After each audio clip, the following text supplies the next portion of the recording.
Halo semuanya, perkenalkan kami dari kelompok 8B Kewarganegaraan kode 090 ingin menjelaskan tentang sejarah pelanggaran hak asasi manusia di Indonesia dari tahun 1945 sampai sekarang. Sebelumnya, perkenalkan saya Elisa Anggraini dengan 3 digit NIM terakhir 115. Perkenalkan, nama saya Reva Isaura Sofitriana dengan 3 digit NIM terakhir 088. Perkenalkan, saya Nabila Surian Maisaro dengan 3 digit NIM terakhir 113. Sejak merdeka tahun 1945, Indonesia telah melalui perjalanan panjang. Namun di balik itu ada juga sejarah pelanggaran hak asasi manusia yang penting untuk kita ketahui dan pelajari bersama. Pada masa awal kemerdekaan, Indonesia masih berada dalam situasi yang tidak stabil. Konflik bersenjata terjadi saat mempertahankan kemerdekaan, dan dalam kondisi tersebut, pelanggaran HAM mulai muncul. Salah satu peristiwa besar terjadi pada tahun 1965, yaitu tragedi Pasca G30S. Setelah kejadian itu, banyak orang dituduh terlibat tanpa proses hukum yang jelas. Mereka ditangkap, dipenjara, bahkan ada yang kehilangan nyawa. Peristiwa ini menjadi salah satu catatan kelam dalam sejarah Indonesia karena melibatkan banyak korban dan dampaknya yang dirasakan hingga bertahun-tahun kemudian. Kini kita memasuki masa Orde Baru yang dimulai pada tahun 1966 di bawah kepemimpinan Presiden Soeharto yang berlangsung hingga 1998, di mana pelanggaran hak asasi manusia atau HAM tidak hanya masih terus terjadi, tetapi justru semakin sering dan meluas di berbagai wilayah Indonesia. Mulai dari Pulau Jawa hingga wilayah timur dan barat negeri kita. Nah, pemerintah saat itu secara sistematis membatasi kebebasan berpendapat dengan menyensor media massa, melarang adanya demonstrasi, dan menerapkan kebijakan dui fungsi ABRI yang memberikan kekuasaan militer atas urusan sipil, serta mengontrol ketat kehidupan masyarakat sehari-hari melalui pengawasan ketat terhadap organisasi kemasyarakatan, serikat buruh, dan aktivitas politik yang dianggap mengganggu stabilitas nasional.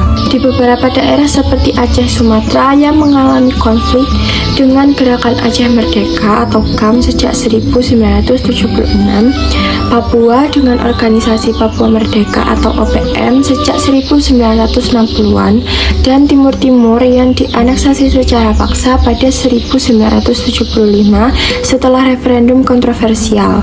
Terjadi konflik bersenjata berkepanjangan yang menyebabkan banyaknya korban sipil tidak bersalah, di mana operasi militer seperti DOM atau Daerah Operasi Militer di Aceh 1990 hingga 1998 menewaskan ribuan warga biasa melalui penembakan acak, pembakaran desa, dan pengungsian massal.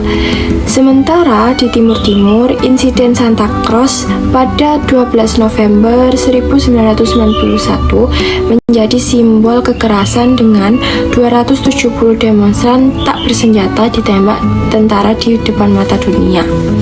Lalu di Papua, kasus seperti Bloody Wamena 2000 menewaskan puluhan warga sipil.